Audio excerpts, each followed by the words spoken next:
श्रीयद्वैतगदाधर शिवासि गौरभक्तवृन्दं हरे कृष्ण कृष्ण कृष्ण हरे हरे हरे राम राम राम हरे हरे हरि ओम स्वस्ति नो गोविन्दः स्वस्ति नो अच्युतानन्दौ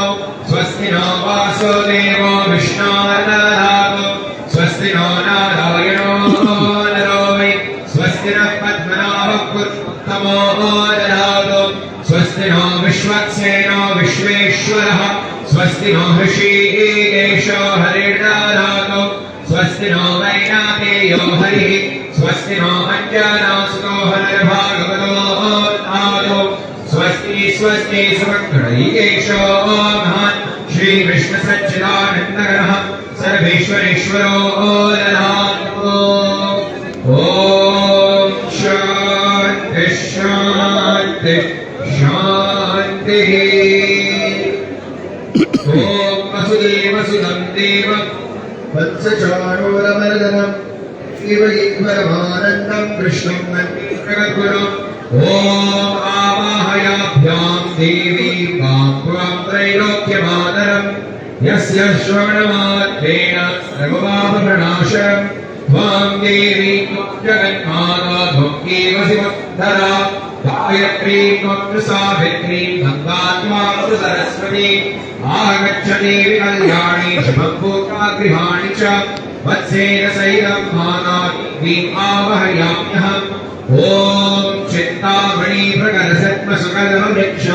लक्षाभदेषु सुलभेन विपालयन्तं लक्ष्मी सहस्रशतसम्भ्रमसेव्यमानं गोविन्दमादिपुरुषं तमहं भजामि ओम सुलभ्यै नमः ओम कामधेनवे नमः ओम महालक्ष्म्यै नमः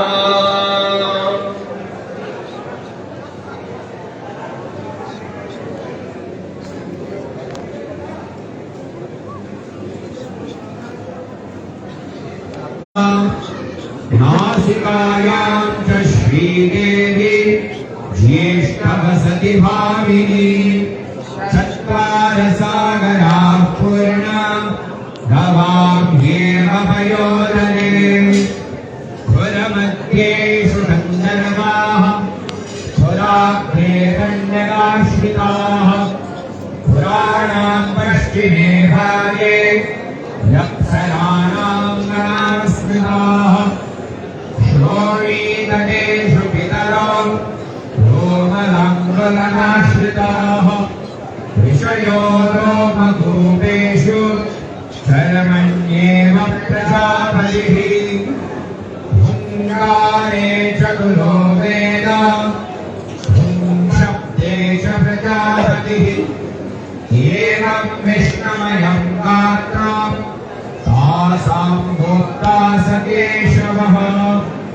गवां दृष्ट्वा नमस्कृत्य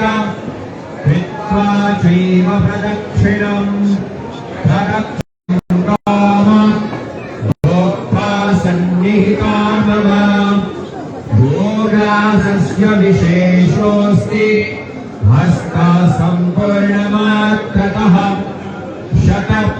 शतब्राह्मणभुक्तेन सममाहुर्युधिष्ठिरा यैदं पठते नित्यं शृणुयात्वा समाहितः ब्राह्मणो लभते विद्यां क्षत्रियो राज्यमश्नुते वैश्यो धनसमृद्धिः स्यात् क्षुद्रात् पापात् प्रमुच्यते गर्भिणी जनयेत् पुत्रान् कन्या भरतालमाप्नुयात् सायं प्रातः सुपठतां शान्ति स्वस्य यनं महत् अहोरात्रैर्विदैः पापैः तत्क्षणात् परिमुच्यते